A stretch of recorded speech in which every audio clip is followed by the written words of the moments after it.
সালামু আলাইকুম, আমি নাইম দক্ষিণ কোরিয়া থেকে সবাইকে স্বাগত জানাচ্ছি আমার ইউটিউব চ্যানেল নাইমিলিতে। যদি চ্যানেলটা ভালো লাগে তাহলে সাবস্ক্রাইব করে পাশে থাকা বেল আইকনটা ক্লিক করে রাখুন। আর যদি ভালো না লাগে তাহলে দেখতে থাকুন, দেখতে দেখতে ভালো লাগা ভালোবাসা হয়ে যাবে ইনশাল্লাহ। তো অনেকে আমার চুল কাটার কথা কইছিলেন, আমি আগেই বলছি ভাই চুল কাটলে আমার চেহারা কিন্তু খুব ঘাউড়া ঘাউড়া লাগে, মানে কি বলা হয় যে একটু গুন্ডা গুন্ডা ভাব চলে আসে। তো যাই হোক, আজকে আমাদের একটা খুব ইম্পর্টেন্ট একটা ইনফরমেশন আজকে শেয়ার করার জন্য এই ভিডিও, যে এই মুহূর্তে বাংলাদেশে আসলে করোনা আক্রান্ত প্রকৃত রোগীর সংখ্যা কত, এ নিয়ে সামাজিক সোশ্যাল মিডিয়া প্লাস বিদেশে বসা এক শ্রেণীর মানুষ আপনার মানে নানান ধরনের বিভ্রান্তিমূলক খবর দেয়। আমি দেখছি অধিকাংশ মানুষ আছে, আমার কথা ভুল বুঝেন না, অনেক মানুষ আছে বিদেশে বসে বাংলাদেশ সম্পর্কে, ভেতরকার অবস্থা সম্পর্কে নানান বিভ্রান্তিমূলক খবর দেয়। আর তাদের কাজই হচ্ছে অলওয়েজ সরকার বিরোধী অ্যাক্টিভিটিস। আমি তাদেরকে কখনোই কোনো পজিটিভ জায়গায় দেখি নেই। আমি দেখছি কালকে দুই একজন ভাই জার্মানি থেকে ভিডিও পাঠান, ইউএসএ থেকে পাঠান, সাউথ আফ্রিকা থেকে পাঠান। ভালো কথা, আপনারা সরকারের সাথে পারলে সহযোগিতা করেন। বাংলাদেশের মানুষ এমনিতেই খুব টেন্সড আছে, গুজবে মনে করেন কান দেয়, মল্লে লাশটা পর্যন্ত মাটি দিয়ে দিচ্ছে না আপনাদের এসব বিভ্রান্তিমূলক ইনফরমেশনের জন্য। তো আজকে সরকারি যে হিসাব, এটা বাংলাদেশের মানুষ সহজে বিশ্বাস করে না। তো প্রথমে আমি সরকারি হিসাবটা দিয়েছি যে এই মুহূর্তে বাংলাদেশে প্রকৃত করোনায় আক্রান্ত রোগীর সংখ্যা কত সরকারি হিসাব অনুযায়ী। গতকালকে 6ই এপ্রিল আপনার আমাদের স্বাস্থ্য অধিদপ্তরের যিনি মহাপরিচালক আছেন ডাক্তার আবুল কালাম আজাদ, তিনি আপনার অনলাইনে সাংবাদিক ব্রিফিংয়ে তিনি একটা ইনফরমেশন দিয়েছেন। আর ইনফরমেশনের তথ্যসূত্র হিসেবে তিনি দেখিয়েছেন IEDCR এর যেই কি বলা হয় যে ইনফরমেশন আছে সেইখান থেকে। সেই তথ্য অনুযায়ী বাংলাদেশে এই মুহূর্তে করোনা আক্রান্ত রোগীর সংখ্যা হচ্ছে 123 জন।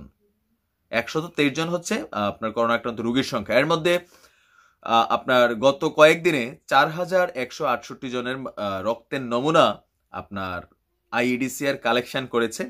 এর মাঝখানে গত 24 ঘন্টায় 468 জন মানুষের পরীক্ষা করা হয়েছে। আর সেই পরীক্ষার ফলে যে রেজাল্ট আসছে আপনার সেটা হচ্ছে যে 35 জন করোনা পজিটিভ পাওয়া গেছে। 35 জন করোনা পজিটিভ মানুষ পাওয়া গেছে টোটাল যে লিস্টেড। আর মানে এই 468 জনের আনুপাতিক হারে কিন্তু সংখ্যাটা কম না, তাহলে শতকরা প্রায় দেখা গেছে যে আপনার 10 জনের কাছাকাছি অ্যামাউন্টটা, সংখ্যাটা কম না, কিন্তু এটা একটা বড় সংখ্যা। আর আরেকটা বিভ্রান্তি আছে যে এই মুহূর্তে সবচেয়ে বেশি করোনা আক্রান্ত রোগীর সংখ্যা হচ্ছে আমাদের কুমিল্লাতে। এটাও একটা বিভ্রান্তিমূলক সংবাদ, আমাকে অনেকেই নক করেছেন। তো সরকারি হিসাব অনুযায়ী যেগুলো আসছে, এখন বাংলাদেশে হয়েছে কি, মানে কেউ কাশি দিলেও সিজনাল যেই কিছু রোগ আছে, কেউ হাঁচি দিলে, কাশি দিলে, একটু সামান্য শ্বাসকষ্ট হইলে অনেকে আত্মহত্যা করে ফেলছেন ভয়ে, এটাও করোনা খাতে চলে যাচ্ছে। অনেকের হয়তো হাঁপানির সমস্যা আছে, অনেকের এমনিতে শ্বাসকষ্ট আছে, বাট এই মুহূর্তে এগুলা হচ্ছে যে এই সিমটমে যেসব মানুষ মারা যাচ্ছে তাদেরকে করোনার সাথে রিলেটেড করে নেওয়া হচ্ছে। এটা আসলে ভুল ইনফরমেশন। তো কুমিল্লাতে প্রকৃতপক্ষে আপনার রোগীর সংখ্যা হচ্ছে 1 জন, এটা IEDCR এর দেওয়া তথ্য অনুযায়ী। আমি আবারও বলছি, প্রাইভেট তথ্যগুলো আসছে, আমি পেছনে দিচ্ছি। আর এই মুহূর্তে সবচেয়ে বেশি করোনায় আপনার আক্রান্ত হচ্ছে আমাদের ঢাকা যেই মহানগরী এরিয়া, সেইখানে টোটাল করোনায় আক্রান্ত রোগীর সংখ্যা হচ্ছে আপনার 64 জন ঢাকাতে। আর সেকেন্ড অবস্থায় আছে নারায়ণগঞ্জে আছে আপনার 25 জন। আর থার্ড হচ্ছে মাদারীপুরে আছে আপনার 11 জন। আর এরপরে হচ্ছে বিভাগীয় শহর চট্টগ্রামে, সেখানে আপনার রোগীর সংখ্যা বলা হয়েছে 2 জন। এরপরে আপনার আছে কুমিল্লা সহ আরো বেশ কয়েকটা, টোটাল 15টা জেলায় এই মুহূর্তে করোনায় আক্রান্ত রোগীর তথ্য পাওয়া গিয়েছে। আর এর মাঝখানে আপনার কিছু মানুষ মারাও গিয়েছে। তো সবাই যে করোনায় আক্রান্ত হয়ে মারা গিয়েছে তাও না। যেমন আপনার কিছুদিন আগে বান্দরবন এরিয়াতে একজন মানুষ শ্বাসকষ্ট নিয়ে সকালবেলা ভর্তি হয়েছে, তো তারে আপনার করোনা আক্রান্ত রোগী হিসেবে তারে কিন্তু এখানে রাখা হয় আইসোলেশন সেন্টারে, বিকালে তিনি মারা যায়। তো পরবর্তী সময় তাকে যেটা পরীক্ষা নিরীক্ষা করা হয়েছে, তিনি কিন্তু করোনায় পজিটিভ ছিলেন না। এই ধরনের কিছু মৃত্যু হচ্ছে। আর বাংলাদেশে যারা মারা যাচ্ছে তাদের মধ্যে বয়সের আনুপাতিক হারটা হচ্ছে 41 থেকে 50-এর ভিতর। ম্যাক্সিমাম মানুষ যারা মারা গিয়েছে 41 থেকে 50-এর ভিতর। তার মানে হচ্ছে যারা একটু বার্ধক্য বা ইয়াং এজটা আসলে ক্রস করছেন, ওই মানুষদের সংখ্যাটা হচ্ছে সবচেয়ে বেশি। আর এর পাশাপাশি আমরা যারা সোশ্যাল মিডিয়া এবং ইউটিউবের মধ্যে নানান ধরনের খবর দেই, সেই খবরগুলা অধিকাংশ সময় গুজব হয়। অ্যাজ এ কন্টেন্ট ক্রিয়েটার বা অ্যাজ এ ফেসবুক লাইভার, আমি ফেসবুকে দীর্ঘদিন লাইভ করি, অনেক ইনফরমেশন আসে জানি। তো সেইখান থেকে দেখা যায় যে ম্যাক্সিমাম সময় এই মুহূর্তে করোনা নিয়ে একটা বিভ্রান্তিকর তথ্য সমাজে দেওয়া হচ্ছে। তবে হ্যাঁ, আইইডিসিআর এর দেওয়া তথ্য শতভাগ যে সঠিক নয় সেটা আপনি যেমন বোঝেন আমিও বুঝি। কেন? আইইডিসিআর এর ভেতরকার যে অবস্থা, যে দৈন্যতা, যে দুর্দশা, সেটা সম্পর্কে সরকার কিন্তু সচেতন না। কেন সচেতন না? কারণ একটার যিনি একজন প্রধান আছেন, ডাক্তার মির্জাদিস সেব্রিনা ফ্লোরা, তিনি চরম মিথ্যাবাদী টাইপের একজন মহিলা। আমি তাকে দেখছি, আমি তারা নিয়ে ভিডিও করছি। তো তারা যখন ভেতরকার খবরটা মাননীয় প্রধানমন্ত্রীর সামনে বসে এত সুন্দরভাবে উপস্থাপন করে যে নেত্রী আপনি দোয়া করেন ম্যাডাম, হ্যাঁ, তো ভেতরকার দুর্বলতাটা তো প্রকাশ পায় না। তারা যদি বলতো যে মাননীয় প্রধানমন্ত্রী ভেতরে আমাদের এই সমস্যা আছে, আমাদের এইটা লাগবে ওইটা লাগবে, এটা না বলে তারা একটা ইনফরমেশন দিচ্ছে, শেখ হাসিনা হয়তো মনে করছে এটাই সত্যি। কিন্তু আইডিসিআর এর ভেতরকার যে দৈন্যতা, প্লাস সেব্রিনা ফ্লোরার নামে আতিকা রোমা নামক বাংলাদেশের একজন বাইকারের যেই অভিযোগ ছিল, পরবর্তী সময়ে আতিকা রোমা করোনা ভাইরাসে পজিটিভ হয়নি, সেটা পরে, বাট তার এই ব্যাপারটাকে কিন্তু চ্যালেঞ্জ করতে পারেনি আইডিসিআর। প্লাস পাশাপাশি আরো কিছু ভিডিও ফুটেজ যখন আসছে যে ওইখানে পরীক্ষা করতে গেলে কিরকম স্বেচ্ছাচারিতা করা হয়, সেইগুলো সম্পর্কে আমরা জানার কারণে আইইডিসিআর এর দেওয়া যে এই যে তথ্য, সেটার উপর সাধারণ মানুষের আস্থা নেই। আর আস্থা না থাকার দুইটাই কারণ। একটা কারণ হচ্ছে তাদের যে অ্যাক্টিভিটিস গুলো অনেকেরই পছন্দ না, মানুষ সার্ভিস পাচ্ছে না, তাদের হটলাইনে ফোন দিলে অ্যাক্টিভিটিস ঠিক মতো পাচ্ছে না। আর পাশাপাশি আমাদেরই মতন কিছু মানুষ ইউরোপের দেশগুলাতে সিটিজেন নিয়ে ভাইরাল হওয়ার জন্য অনলাইনে আইসা বাংলাদেশের এই মন্ত্রীরে গালি দেয়, ওই মন্ত্রীরে গালি দেয়, এর উপর দোষ চাপায়, ওর উপর দোষ চাপায়। এগুলা হচ্ছে ভাই, আমি আবারও বলি, ওদের কাজই হচ্ছে সরকারে যেই থাকুক, আজকে আওয়ামী লীগ আছে, কালকে বিএনপি থাকুক, ওরা বিদেশ থেকে এরকম ভিডিও দিবে। আর আমরা যারা গুজবে বাঙালি, আপনি দেখেন ইটালির একটা ছবি অনেকে দিচ্ছেন, দেখো ইটালির তারা টাকা পয়সা সব রাস্তায় ফালাই দিছে। ভাই, এগুলা মুভির একটা সিন। তারপরে আপনার র্যাপটাইড সিনেমার একটা ভিডিও দৃশ্য 23 সেকেন্ডের, এই ভিডিও ভাইরাল কেন? যে বস্তায় বন্দি করে করে লাশ ইতালি সরকার ফেলে দিচ্ছে।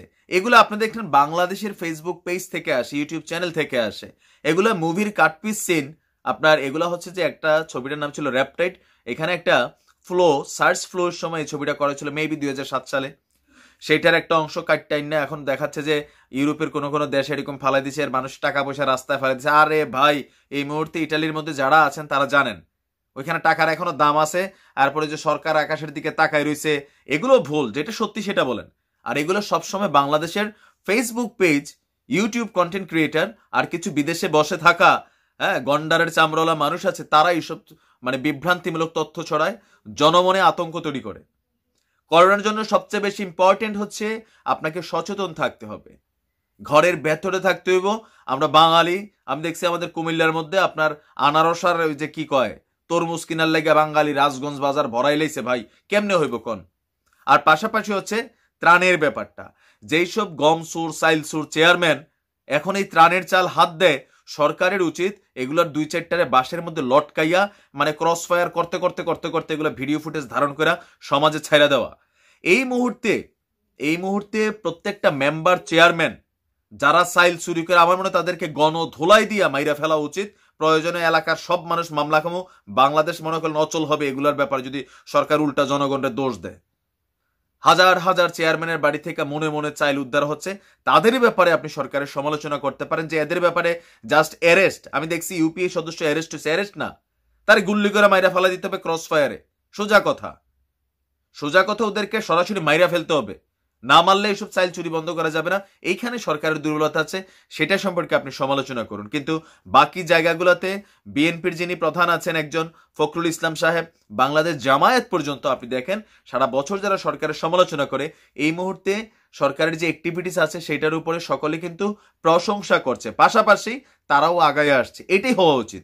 দেশের প্রয়োজনে, দশের প্রয়োজনে রাজনৈতিক দলগুলোকে একটা কাতারে আবদ্ধ হতে হবে। আমি ধন্যবাদ জানাই বিএনপির যারা সিনিয়র কমিটি আছেন, তাদেরকে অবশ্যই ধন্যবাদ জানাই, জামাতকেও ধন্যবাদ জানাই যে সরকারের সাথে সহযোগী মেন্টালিটির। আর পাশাপাশি ব্যক্তিগত উদ্যোগে বা প্রাতিষ্ঠানিক উদ্যোগে যেসব কর্মকাণ্ডগুলো হচ্ছে সেগুলো ধন্যবাদ পাওয়ার যোগ্য রাখে। তবে 2-4টা আবাল মার্কা লোক যারা বিদেশ বৈশা বৈশা সরকারের প্রত্যেক কাজে তলা খোঁজে, আমি জানি না তারা আসলে কতটুকু সাপোর্ট করছে দেশে। আমি জানি তারা যথেষ্ট পয়সার মালিক।